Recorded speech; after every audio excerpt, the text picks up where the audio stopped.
नमस्कार, आप देख रहे हैं डीपीएन लाइव न्यूज। मैं आपके साथ में आपका दोस्त आरबी प्रजापति।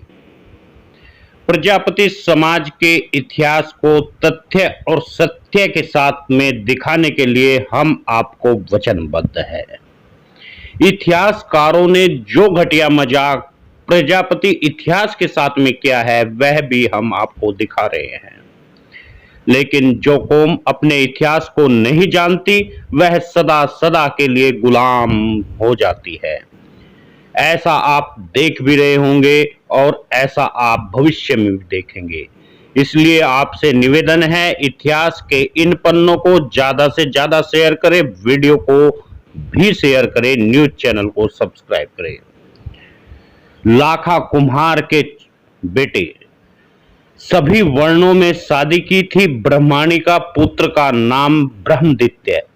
पन्नादे के 3 पुत्र हुए, शंख, विक्रमादित्य, भर्तहरि, और वैश्य पत्नी के चंद्र नामक पुत्र हुआ। शूद्र पत्नी से धन्वंतरी नामक पुत्र हुआ।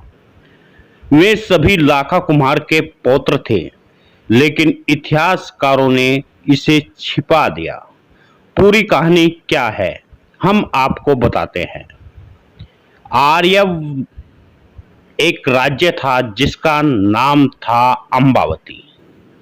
वहीं के राजा थे लाखा कुम्हार के पुत्र गंधर्वसेन। वहीं के राजा थे ब्रह्मदीप। वहीं के राजा थे जहां आज भी मध्य प्रदेश की वह स्थान जो आज भी पूजनीय माना जाता है। लाखा कुम्हार के पुत्र गंधर्वसेन वहीं के राजा थे और वहीं पर राज्य करते थे। ब्रह्मनीत को गंधर्वसेन ने अपना दीवान बनाया, परंतु वह अपनी जिम्मेदारी नहीं निभा रहा था, इसलिए वह राज्य से पलायन कर गया। कुछ समय भटकने के बाद में धारा नगरी में पहुंच गया। लाखा कुम्हार के पौत्र ब्रह्मदीप पर बड़ा ओहदा उन्होंने वहां प्राप्त किया और एक दिन राजा का वध करके खुद राजा बन गया। काफी दिनों बाद उज्जैन लौटने का विचार किया, लेकिन उज्जैन आते ही उसकी मृत्यु हो गई। छत्राणी के पुत्र शंख को संदेह हुआ कि उसके पिता विक्रम को योग्य समझकर उसे अपना उत्तराधिकारी घोषित कर देंगे, तो उसने सोए हुए पिता का वध कर दिया और अपने आप को राजा घोषित कर दिया।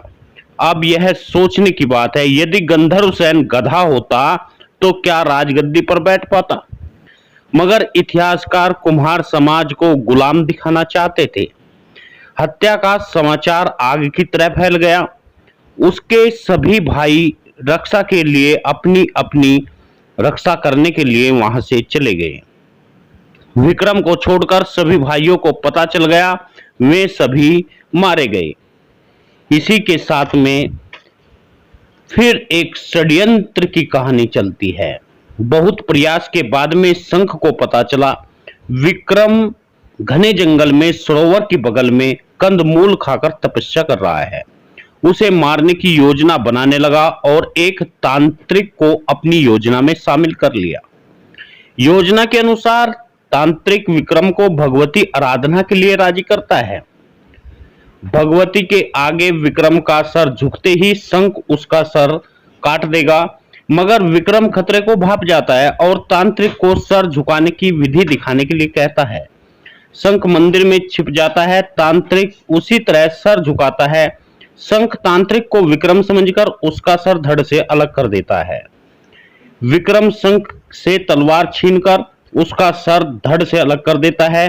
शंख की मृत्यु हो जाती है। राजा शंख हमेशा हमेशा के लिए भगवान को प्यारा हो जाता है। विक्रमादित्य राजा बन जाते हैं और इस प्रकार लाखा कुम्हार के पौत्र आपस में लड़ते हुए रह जाते हैं और भर्तहरि व विक्रमादित्य रह जाते हैं। लाखा कुम्हार के 2 पौत्र भर्तहरि संन्यास लेते हैं और विक्रमादित्य राजा बन जाते हैं। इस प्रकार विदेशी आक्रमणकारियों से लड़ते हुए उन्हें परास्त करके दुश्मनों को इस देश से बाहर कर दिया। भारत देश को गुलाम होने से बचा लिया। यही विक्रम प्रजापति की पूरी कहानी है। विक्रम संवत का प्रवर्तन करके प्रारंभ करने वाले चक्रवर्ती सम्राट विक्रमसेन प्रजापति थे। आप सभी मित्रों से निवेदन है, यदि आज भी आप अपने इतिहास को नहीं दिखा पाए, सदा गुलामी का इतिहास का ही बोझ ढोते रहेंगे। निवेदन है आपसे, वीडियो को शेयर जरूर करें और न्यूज चैनल को सब्सक्राइब करें। जो कौम अपने इतिहास को भूल जाती है, वह कौम सदा सदा के लिए गुलाम हो जाती है। वही तो आज तक होता हुआ आ रहा है। इतिहासकारों ने आपका इतिहास मिटा दिया और आपको सदा गुलाम और है की दृष्टि से देखा जाने लगा।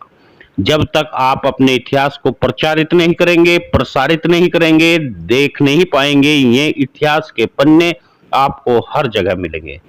आपसे निवेदन है, ज्यादा से ज्यादा शेयर करें, लाइक